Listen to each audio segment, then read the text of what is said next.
Hello, welcome to our final lesson in our series on religion, peace and conflict. We've done all the content and now it's time to think about exam technique. So our objectives today are to get you in the best position possible to have a go at RS GCSE exam. I'm going to give you an opportunity at the end to do some practice questions as well, for which I'll give you some feedback for.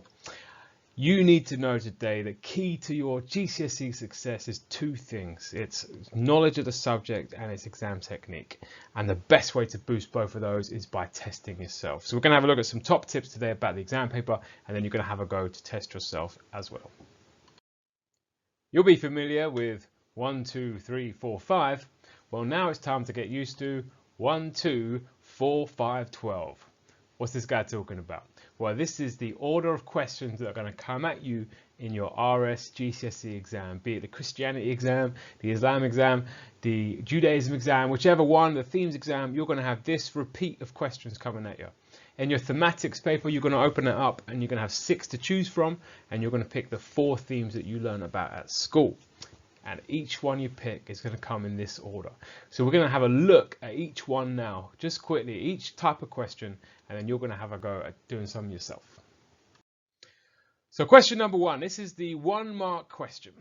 And generally, well, it's always a multiple choice, and generally it's a choice of one of these 4 things. So it'll probably be spot the correct keyword. There'll be a definition and then 4 keywords, and you need to pick the correct one. Or it'll be spot the incorrect keyword, and there'll be one there that's not quite right, and you need to find out which one that is. Or they'll flip that around on its head and they'll give you a keyword and then some short definitions, and you'll have to match up the right one. Now, key to success in this one is do not rush. I've had some incredibly smart students in the past go too quickly through this one. They've opened it up, they've seen the one they recognize, they haven't read the question properly, they've circled it and moved on. And unfortunately, what they hadn't done was read the question where it said which of the following is not, and they picked one which they knew was. So just don't rush this one, guys. You've got a whole minute you want to spend on this. Make it count. Question 2 is generally a simple question, and it asks you for 2 things that religious people do, believe, or are taught about, i.e. give 2 religious beliefs about peacemaking.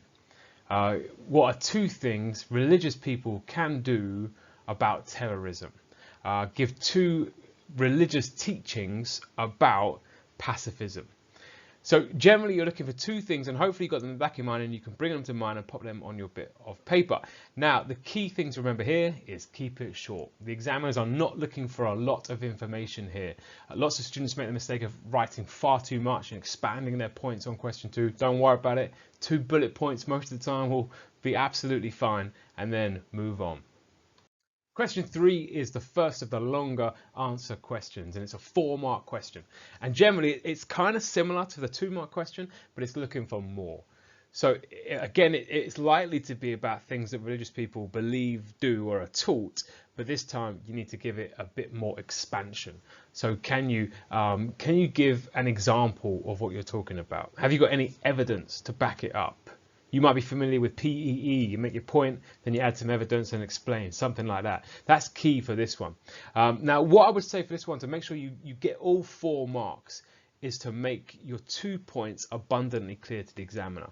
So you write one thing is this, and you write it out explicitly, and then you write underneath it your expansion point to show the examiner you've really clearly got a point and then you've expanded on it. And then you leave a line if you want, and then go down again. A second point is this, and just show the examiner that you've got exactly what it is they're looking for to award you with your 4 marks. The 4th question is a 5-mark question, and it's very similar to the 4-mark question. However, key to success in this one is your religious teaching.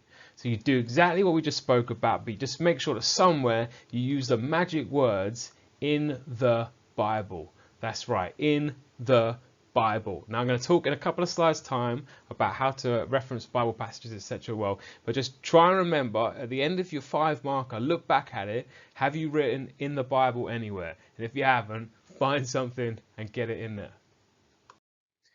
This brings us to the big bad 12-mark bad boy. That's right. Now, the 12 marker, you're going to be given a provocative statement like "war is never right," or "all religious people should be pacifists."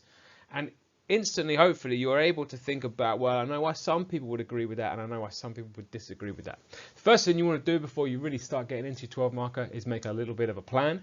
But ideally, you want to start by writing, well, some Christians or some religious people think this. And then you want to really expand on what you've said.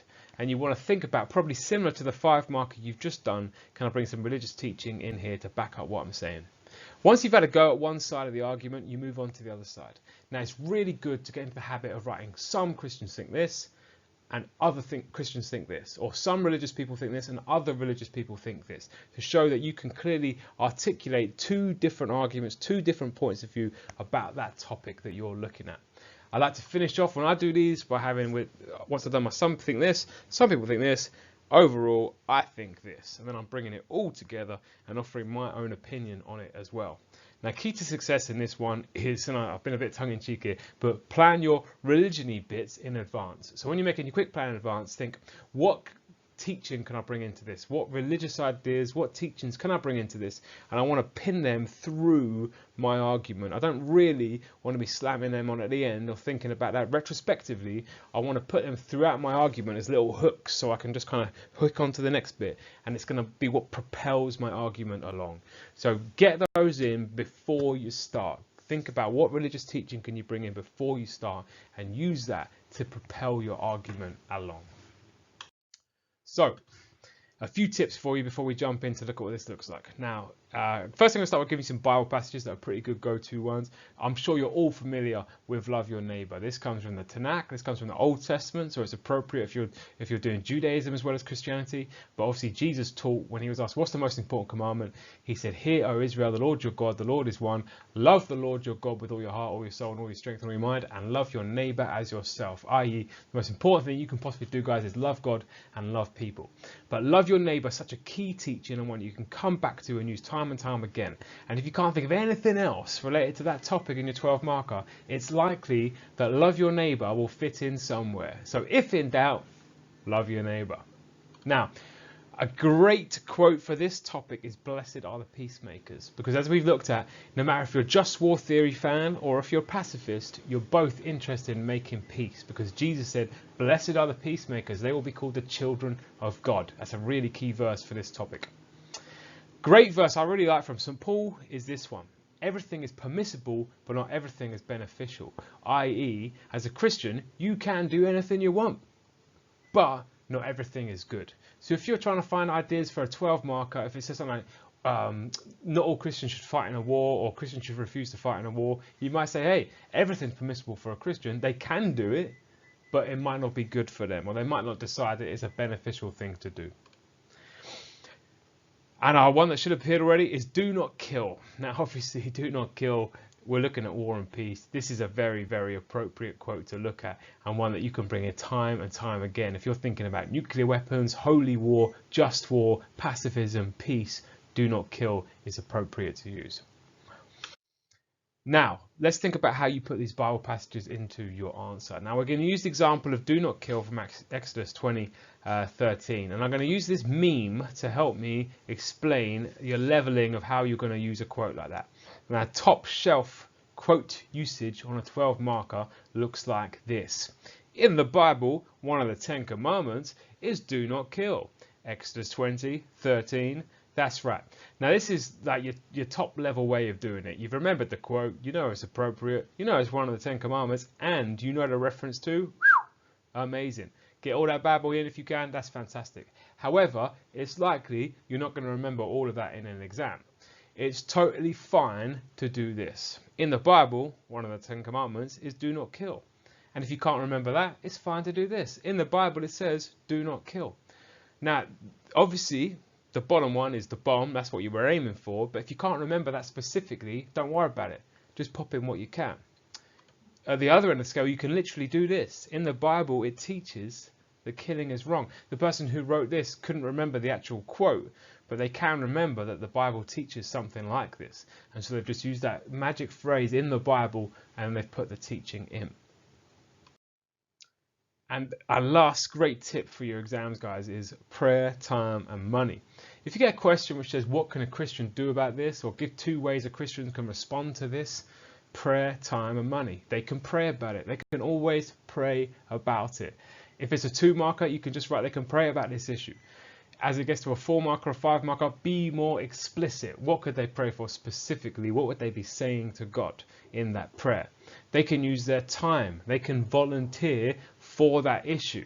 If it's a question about helping victims of war, they can volunteer to go and speak with them, counsel them, spend time with them. If it's not their time they're giving up, it could be their money. They might be giving money to Christian Aid or Tear Fund or Caritas, one of those charities that helps these people. So if in doubt, if it says what can a Christian do? Prayer, time, money. How can they use those 3 things? Right, it's finally time for it. Over to you. Now, I want you to pause the video now, and I want you to take, if you want the literal amount of time you'd have for the exam, 26 minutes and a quarter to have a go at these 5 questions. Or just call it 25 minutes if you want to go for it, or call it half an hour. It's up to you. No one's timing you. 1, 2, 3, 4, 5. You know what to do now. You should have the subject knowledge. Think about what we just spoke about, and when you're ready and you've had a good go at it, unpause the video and we'll look at the answers. Okay, so answer time. Which one of the following best expresses the religious ideal there should be no violence in the world? The answer is peace. 2 ways in which religious believers help victims of war. I wonder if you remembered the prayer, the time and the money. Well, they could pray for victims of war that they receive help. They could give their time to volunteer and go and help in war-torn areas. They could give their money to Tear Fund, who help victims of war. Things like that would be great to write. Explain 2 beliefs in British society about weapons of mass destruction, WMDs. You might say they're a necessary evil, because the existence of them stops wars from occurring. They are a nuclear deterrent. And on the other hand, they are so destructive and cause death to humans on such a large scale when used, and they damage the environment, that they should be destroyed and eradicated completely. And for a 3 marker, you had to put a bit of expansion on those. So you're probably thinking about love your neighbor and do not kill. Explain 2 religious beliefs about forgiveness. So you might have thought about some of the teachings of Jesus when he said, you know, don't forgive 7 times, forgive 77 times 7 times. Or when he was on the cross and he said, forgive them, Father, they don't know what they're doing. Or perhaps in the Lord's Prayer where he taught Christians to pray, forgive us, Lord, as we forgive those who trespass against us, those who sin against us, and explain the ramifications of that to get your extra mark. Number 5, war is never right. Now, hopefully, if you've watched this series of videos, you know there's 2 paths to go on this. That some Christians would say that just war theory is the one, and that war is sometimes a necessary evil. Whereas other Christians would say that pacifism is the way, and they might make the argument that Jesus was a pacifist and didn't use violence to solve problems, and then brought in your own opinion as well. I hope that was helpful today. If you do have any questions or comments about anything we talked about today in exam technique, please do comment below the video and I'll try and get back to you if I can help you out. Good luck with your exam if you've got one coming up, and I hope to see you soon.